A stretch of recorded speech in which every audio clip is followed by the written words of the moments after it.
നമസ്കാരം, മലയാളി വാർത്തയിലേക്ക് സ്വാഗതം. പാലക്കാട് ഒറ്റപ്പാലത്ത് നിന്നും വളരെ ക്രൂരമായ നടുക്കുന്ന ഒരു വാർത്തയാണ് പുറത്തു വരുന്നത്. പാലക്കാട് ഒറ്റപ്പാലം നഗരത്തോട് ചേർന്ന തോട്ടക്കരയിൽ ഇരട്ട കൊലപാതകം. ബന്ധുവാണ് ഈ ക്രൂരത ചെയ്തിരിക്കുന്നത്. ബന്ധുവായ യുവാവിനെ പോലീസ് അറസ്റ്റ് ചെയ്തു. ദമ്പതികളെയാണ് വെട്ടേറ്റു മരിച്ച നിലയിൽ കണ്ടെത്തിയത്. തോട്ടക്കര നാലകത്ത് നസീർ 63 വയസ്സ്, ഭാര്യ സുഹറ 60 വയസ്സ് എന്നിവരാണ് മരിച്ചത്. ഇവരുടെ വളർത്തുമകളായ സുൽഫിയത്തിൻ്റെ 4 വയസ്സുള്ള മകനും ഗുരുതരമായി പരിക്കേൽക്കുകയുണ്ടായി.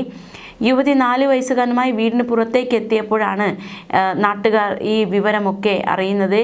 പോലീസ് എത്തിയപ്പോൾ വീട്ടിൽ നിന്ന് സുൽഫിയത്തിൻ്റെ ഭർത്താവ് പൊന്നാനി സ്വദേശി മുഹമ്മദ് റാഫി ഓടി രക്ഷപ്പെടുകയായിരുന്നു. അതായത് ഈ ദമ്പതികളുടെ വളർത്തുമകനായ സുൽഫിയത്തിൻ്റെ ഭർത്താവാണ് ഈ കൊടും ക്രൂരത ചെയ്തിരിക്കുന്നത്.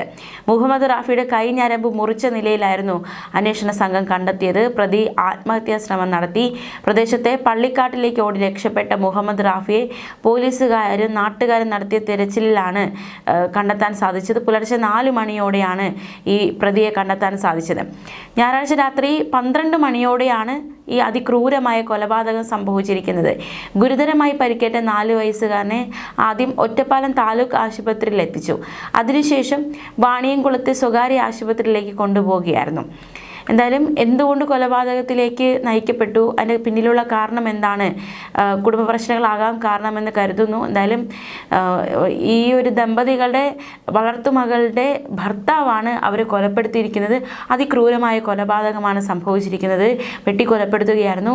എന്തായാലും ഇയാളെ ചോദ്യം ചെയ്യുന്നുണ്ട്. എന്തിന് ഈ ക്രൂരത ചെയ്തു, അതിന് കാരണം എന്താണ് എന്നതടക്കമുള്ള കാര്യങ്ങളിൽ ഒരു വിശദാംശം ഇയാളിൽ നിന്ന് കിട്ടാൻ അന്വേഷണ സംഘം ശ്രമിക്കുകയാണ്. വിശദമായ ചോദ്യം ാണ് നടക്കുന്നത്. എന്തായാലും വളർത്തുമകളുടെ 4 വയസ്സായ മകനെ ഗുരുതര പരിക്കേറ്റ നിലയിലും കണ്ടെത്തി എന്നതാണ് ഏറ്റവും ശ്രദ്ധേയമായ കാര്യം. എന്തായാലും വളരെ നിർണായകമായൊരു സംഭവമാണ് ഉണ്ടായിരിക്കുന്നത്.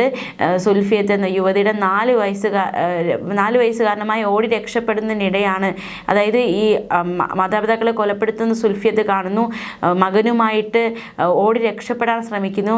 അതിനിടെയാണ് നാട്ടുകാർ ഈ വിവരം ശ്രദ്ധിക്കുന്നത്. പിന്നാലെ നാട്ടുകാരുടെ ഒരു ഇടപെടൽ ഉണ്ടാകുന്നു. വീട്ടിലെത്തി നാട്ടുകാർ നോക്കിയപ്പോൾ ദമ്പതികളെ കൊല്ലപ്പെട്ട നിലയിൽ കണ്ടെത്തുകയായിരുന്നു. ഈ മരണപ്പെട്ട ഒരു കുടുംബാംഗമായ യുവാവിനെയാണ് പിന്നീട് ഈ ഒരു സംഭവവുമായി ബന്ധപ്പെട്ട് അറസ്റ്റ് ചെയ്തിരിക്കുന്നത്. സമീപത്തെ പള്ളി ഖബർസ്ഥാനിലേക്ക് ഓടി രക്ഷപ്പെടുകയായിരുന്നു ഈ യുവാവ്. എന്തായാലും വളരെ നാടകീയമായ അല്ലെങ്കിൽ നടുക്കുന്ന ഒരു സംഭവമാണ് ഉണ്ടായിരിക്കുന്നത്. ആദ്യം ഈ പരിക്കേറ്റ കുട്ടിയെ ഒറ്റപ്പാലം താലൂക്ക് ആശുപത്രിയിൽ പ്രവേശിപ്പിച്ചുവെങ്കിലും പിന്നീട് വാണിയംകുളത്തെ ഒരു ആശുപത്രിയിലേക്ക് മാറ്റുകയും ചെയ്തു. എന്തായാലും അതിക്രൂരമായ സംഭവമാണ് ഉണ്ടായിരിക്കുന്നത്. കൂടുതൽ വിശദാംശങ്ങൾ ഇൻക്വസ്റ്റ് നടപടികളൊക്കെ പൂർത്തിയാക്കി അന്വേഷണ സംഘം മറ്റ് നടപടികളിലേക്ക് കടക്കേണ്ടതായിട്ടുണ്ട്. പോസ്റ്റ്മോർട്ടം റിപ്പോർട്ട് അടക്കം വരേണ്ടതായിട്ടുണ്ട്. അതിക്രൂരമായ കൊലപാതകം എന്തിനാണ് പ്രതി ചെയ്തത് എന്നതും, അതായത് സ്വന്തം ഭാര്യയുടെ മാതാപിതാക്കളെയാണ് ഇയാൾ കൊലപ്പെടുത്തിയിരിക്കുന്നത്. അപ്പോൾ എന്തിന് ഈ ക്രൂരത ചെയ്തു എന്നതടക്കമുള്ള കാര്യങ്ങളിലൊക്കെ ഒരു വ്യക്തത വരേണ്ടതായിട്ടുണ്ട്. ഈ പ്രതിയെ വിശദമായി തന്നെ പോലീസ് ചോദ്യം ചെയ്യുകയാണ്. ന്യൂസ് ഡെസ്ക്, മലയാളി വാർത്ത.